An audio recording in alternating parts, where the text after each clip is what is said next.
由汉翔公司研发制造的永盈国教机是台湾各机各造国防自主的重要指标。这摆是2023年11月成军以来头一摆发生事故。因为永盈是采用双发动机的设计，一般来讲，若是其中一个发动机过样，是要通靠另外一个来继续飞。但是空军指出，这摆是拄起飞无偌久，飞官就回报讲双发动机过样。专家认为，无排除是加着鸟啊，也是其他的物件。 所以，敬请全国人民对国军一定要全力支持。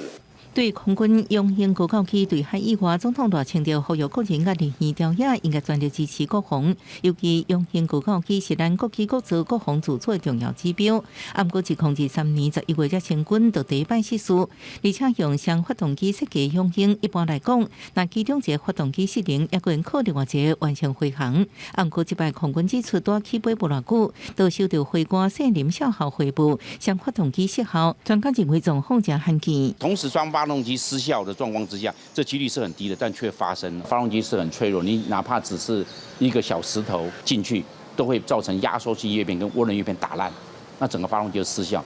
现任飞官业绩相当程度飞行时速，初步判定是认为所测记录较低。专家分析可能是机械或者是环境因素，亲像两个发动机同时互鸟弄掉，或者是数入外来物件。详细原因要等找回飞行机的机体甲发动机残骸，才能进一步调查。有平面媒体报道，永兴最近已经发生3件严重物件数入的事件，造成3架发动机严重受损，意思是材料品质不如预期。空军这个制造商汉翔公司建议。 对称，包含它的附件齿轮箱，包含它的滑油系，包含它的涡轮段，还包括它的燃烧段，还包括它的压缩器段，那都要去做检查。